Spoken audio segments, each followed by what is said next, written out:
अस्सलाम वालेकुम dear fellows, hope so कि आप लोग ठीक होंगे। मैं आपका अपना अली अख्तर।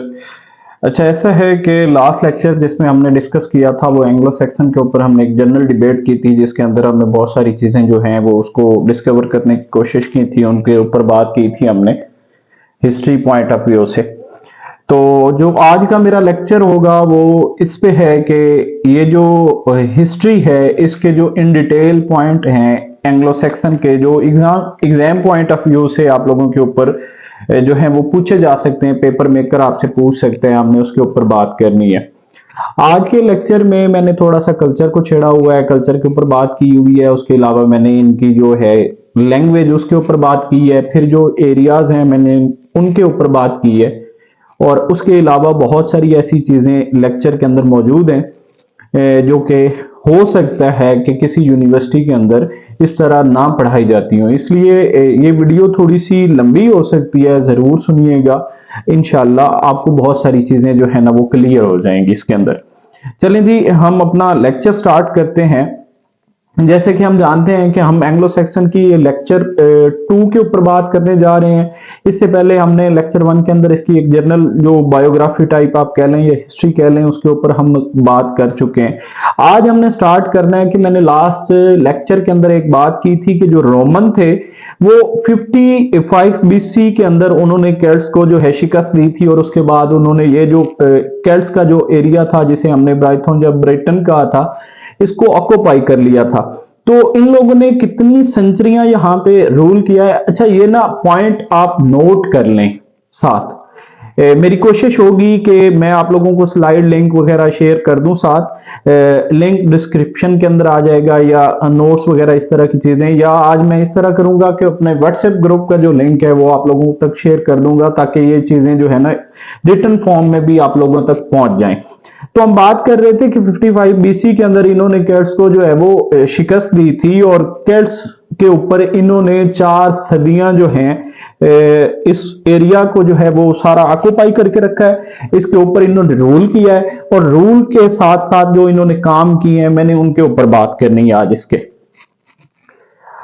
ये बीसी और बीसीई की जो टर्म है मैं इसके ऊपर भी बात करना चाहूंगा। ये जो बीसी है ये बिफोर क्राइस्ट, हजरत ईसा से पहले का जमाना, और जो बीसीई है वो बिफोर कॉमन इरा, सिकुलर टर्म में जो है वो कहा जाता है, और जो एडी है एनो डोमिनी उसको हम कॉमन इरा कहते हैं। हमने कितने पॉइंट्स डिस्कस किए यहाँ पे? हमने 2 पॉइंट्स के ऊपर बात की है। एक तो बिफोर क्राइस्ट के ऊपर बात की है कि बीसी बिफोर क्राइस्ट को कहते हैं, बीसीई ये सिकुलर टर्म में बिफोर कॉमन इरा कहलाता है, और एडी एनो डोमिनी, ठीक, और इसको हम सिकुलर टर्म में क्या कहते हैं? कॉमन इरा कहते हैं। यहां तक बात क्लियर? हम आगे चलते हैं। अब हम बात कर रहे थे कि रोमन ने यहां पे आके क्या किया है। रोमन ने इनके कंस्ट्रक्शन के अंदर बहुत ज्यादा काम किया हुआ है, एजुकेशनल वैल्यूज के अंदर उन्होंने काम किया है, इवन एजुकेशन सिस्टम उन्होंने यहां पे आके इंट्रोड्यूस करवाया। यहां पे उन्होंने आके क्रिश्चियनिटी जो है उसको प्रमोट किया है।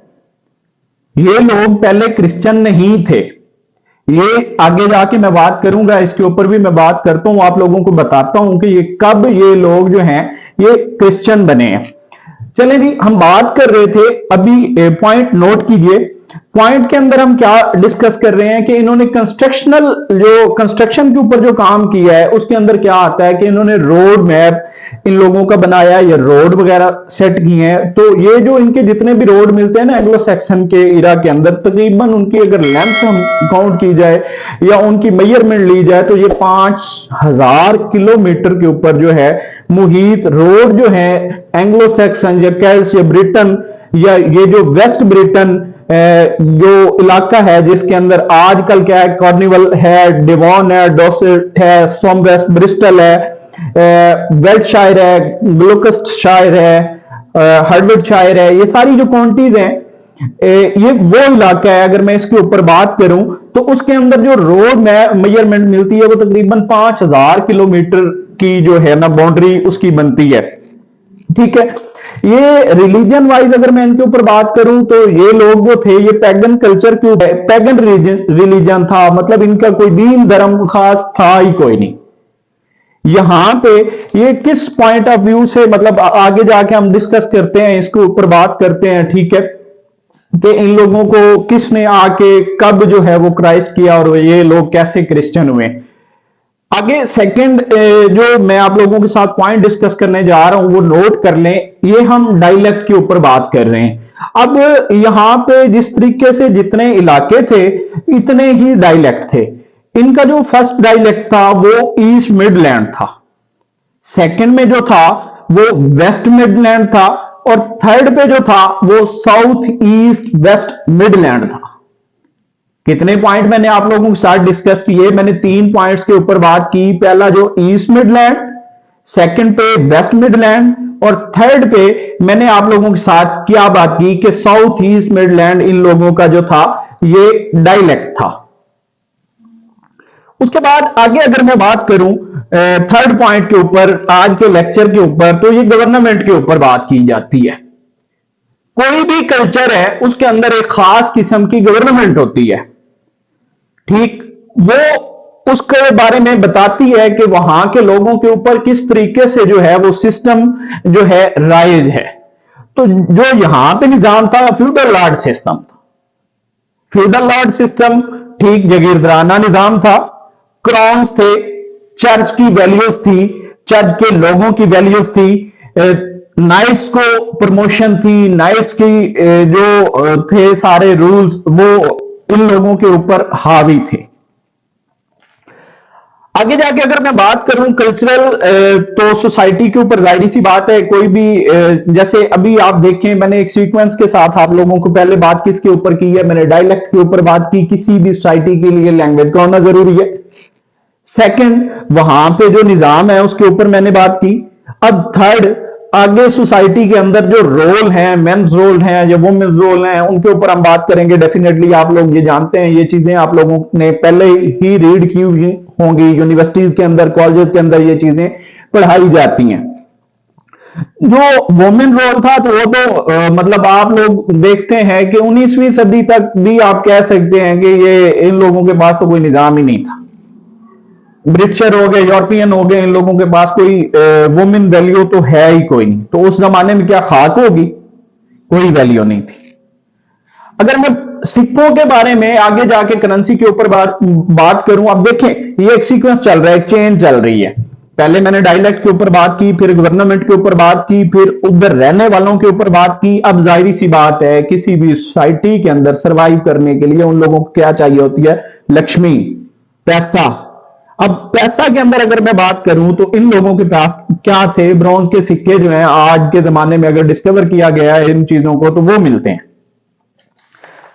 अच्छा, मैं ग्रामर के ऊपर बात करूं, अब आगे इनकी जो लैंग्वेज थी उसकी जो बनावट है मैं उसके ऊपर अगर बात करूं तो जो ग्रामर का जो यूजेज है वो क्या है, नाउन, वर्ब और एडजेक्टिव के अंदर एक्स्ट्रा वर्ड जो यूज होता था वो एन यूज होता था। पॉइंट नोट कीजिए, लिख लीजिए।